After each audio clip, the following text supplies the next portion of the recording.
নমস্কাৰ, আজি খুব ধুনীয়া এটা ৰেচিপি বনাবলৈ গৈ আছোঁ আৰু ভিডিঅ'টো শেষলৈকে চাব। ভাল লাগিলে লাইক কমেণ্ট শ্বেয়াৰ কৰিব।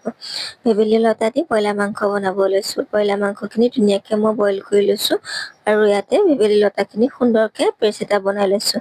কেৰাহী এখন পাতি দিলোঁ, তাতে জিৰা গুটি দি পেলাই পিঁয়াজখিনি খুব সুন্দৰকৈ ভাজি ল'লোঁ। তাতে মাংসখিনি দি অকণমান ৰং নিমখ দি পেলাই এভাপ সিজাই ল'ম।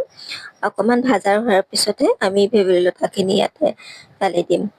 অকণমান ভাজাৰ পিছতে তেল বিৰিঙিবলৈ ধৰিছে, তাতে মই ভেবেলী লতাখিনি পিচি থোৱা আছিলে তাতে ধুনীয়াকৈ ঢালি দিলোঁ।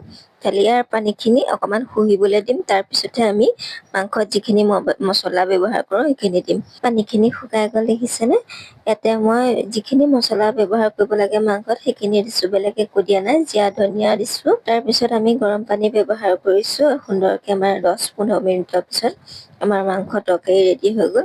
খাবলৈ যে কি সোৱাদ হৈছিলে আৰু গৰম গৰম ভাতৰ লগত পৰিৱেশন কৰক।